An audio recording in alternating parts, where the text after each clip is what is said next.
Bonjour Stéphane Furlan. Tu as écrit l'intrigue du rallye enquête du festival Toulouse Polar du Sud. Est-ce que tu peux nous le présenter en quelques mots? Oui, tout à fait.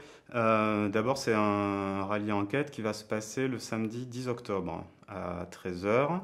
Rendez-vous au Muséum d'Histoire Naturelle.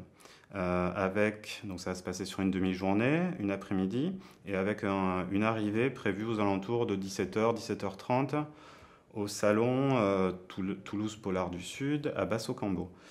Donc dans l'intervalle, il va se passer ce rallye enquête avec différentes étapes et des lieux de Toulouse à visiter.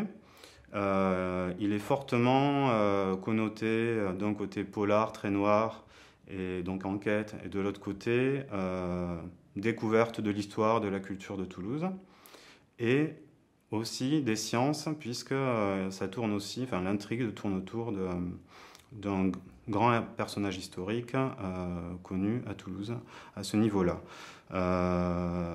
Donc voilà déjà ce que je peux dire au niveau organisation. Donc il est aussi, oui, il faut que je précise qu'il est ouvert à tout le monde, qu'il est gratuit, que les gens peuvent venir entre amis ou en famille, avec même des enfants. Et donc le principe c'est que il soit ouvert le plus possible au maximum de gens.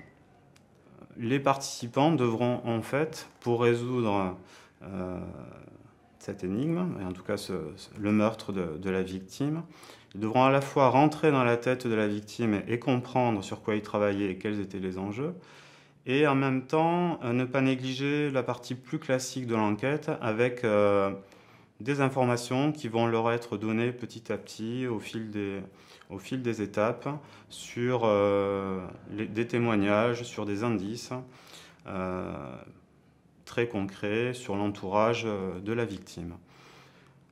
J'ai oublié de dire le nom de cette nouvelle originale que j'ai écrite exprès pour Toulouse Polar du Sud, qui s'appelle Sanglante équation dans la ville rose. Voilà, donc il y a du meurtre, du noir, des mathématiques avec l'équation, et à la fois en côté historique, mais ça on le verra. Et j'imagine que le processus d'écriture était un peu différent de ton métier d'écrivain. Comment tu as géré les contraintes? Alors, c'est vrai que les contraintes sont différentes, avec un point commun quand même pour les deux, c'est l'exigence de faire un scénario qui se tienne et qui ne soit pas farfelu.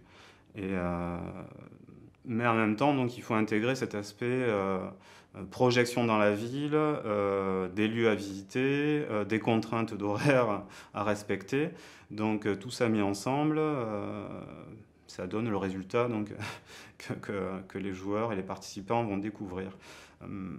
Ce que je peux dire, c'est que j'ai mis autant de sérieux dans l'écriture de ce rallye enquête que dans n'importe quel de mes romans, avec l'exigence principale que tout s'emboîte le mieux possible.